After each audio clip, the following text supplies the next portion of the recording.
Ustaz, ketika sedang menghadapi anak yang sedang emosi dan mengeluarkan kata-kata yang menyakiti, bagaimanakah mindset yang sebaiknya ada dalam diri kita untuk menjaga kesabaran dan kewarasan? Apakah meyakini bahwa kata-kata yang keluar ini adalah takdir Allah, ujian dari Allah, sehingga kita harus tetap tenang? Namun ada kalanya, terutama ketika ibu sedang lelah, akan sangat sulit sekali menahan diri. Ada kalanya juga saya lebih memilih diam untuk menahan diri. Namun ketika saya diam, anak saya justru semakin menjadi emosinya. Yang pertama, tidak terpancing, tidak marah-marah atau tidak emosi. Tapi juga belum tentu opsinya adalah mendiamkan.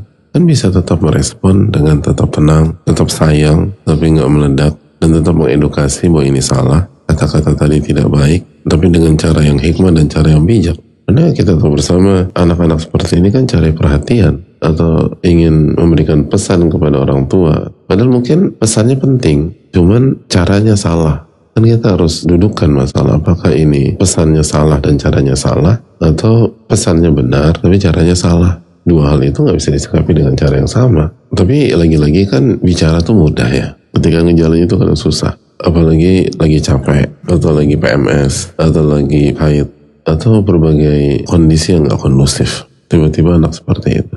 Maka yang pertama kita harus lakukan tindakan preventif, yaitu dzikir pagi. Dan menggunakan waktu pagi sebaik mungkin dan seefektif mungkin. Karena waktu pagi itu menentukan. Waktu pagi itu modal menghadapi detik-detik berikutnya. Makanya ulama klasik kan mengatakan hari itu ibarat unta. Jika Anda bisa kendalikan kepalanya, itu seluruh tubuh Anda akan ikut. Kepala yang dimaksud adalah waktu pagi. Jika waktu pagi berhasil kita isi dengan kebaikan, amal soleh, ibadah, itu nanti sampai malam akan jauh lebih kondusif. Makanya waktu pagi pastikan kita mulai dengan qobliyah subuh, lalu sholat subuh, zikir pada sholat, zikir pagi, lalu jaga kajian pagi yang kembali mengingatkan kita kepada Allah Subhanahu wa Ta'ala. Baru setelah itu aktivitas. Itu sangat penting gitu loh.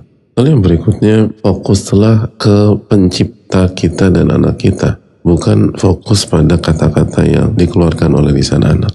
Yang membuat kita sakit hati itu fokus kita ke kata-katanya. Jadi kalau kita fokus berzikir dan ingat kepada Allah, maka kita akan lebih menggunakan energi kita untuk bagaimana mengedukasi anak ini. Bukan tenggelam dalam sakit hati, tapi bagaimana ke depan dia bisa mengekspresikan atau mengungkapkan dengan cara yang bijak dan baik. Makanya sebagian ulama mengatakan bahwa berinteraksilah dengan manusia dengan mengingat Allah. Jadi yang kita hadapi di hadapan kita atau horizontal, tapi fokus kita tuh ke atas langit gitu loh. Dan ingat bahwa innama amwalukum wa auladukum fitnah. Allah berfirman, sungguhnya harta kalian dan anak kalian adalah ujian. Jadi poin yang berikutnya, kita harus segera menyadari bahwa ini adalah ujian. Jadi kata-kata itu bukan untuk dibaperin, tapi kata-kata itu Allah takdirkan untuk menguji ujian kesabaran, lalu ujian zikir, lalu ujian bagaimana mendidik ini anak. Lalu yang berikutnya ujian keikhlasan. Karena salah satu yang menyakitkan orang tua adalah, kok tega dia bicara demikian? Saya kan ibunya, saya mengandungnya, saya mempertaruhkan nyawa untuk melahirkannya. Dan itu yang semakin buat kita sakit hati.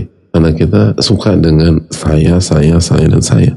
Dan kalau kita mengerjakan ini semua bukan untuk diri kita, tapi untuk mengharapkan wajah Allah Subhanahu wa Ta'ala. Mau anak ucapin apapun, kita tetap dapat pahala kalau kita ikhlas. Mau anak bicara apapun, kita tetap mendapatkan keberkahan jika kita ikhlas. Nah, ini ujian keikhlasan. Dan yang berikutnya harus membuat kita lebih semangat lagi mendidik mereka. Berarti apa yang kita lakukan selama ini belum cukup. Harus extra miles untuk mengingatkan, untuk bersama, untuk mensensor. Lalu yang berikutnya evaluasi apa yang dia dengar dan apa yang dia lihat.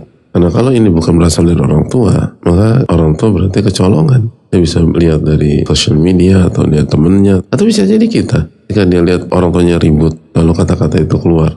Jadi segera cari dia belajar kata-kata itu dari mana. Lalu banyak doa kepada Allah, doakan anak kita agar punya lisan yang baik. Dan bagi orang tua yang lisan anaknya kurang baik atau tidak baik, jangan berkecil hati. Dan seringkali kita lupa bercermin. Ada banyak di antara orang yang baik, orang yang soleh pada hari ini punya fase ketika itu lisannya nggak terkontrol. Tapi Allah kasih hidayah, Allah kasih taufik. Lalu dia bertobat, beristighfar, lalu dia tinggalkan seluruh kata-kata tidak baik tersebut. Kalau itu bisa terjadi pada orang tuanya, apa susahnya bagi anaknya? Jadi tetap optimis untuk mendakwahi. Dan jangan pernah doakan yang buruk buat anak-anak. Karena doa orang tua yang buruk itu diijabah. Sebagaimana doa yang baik itu diijabah oleh Allah.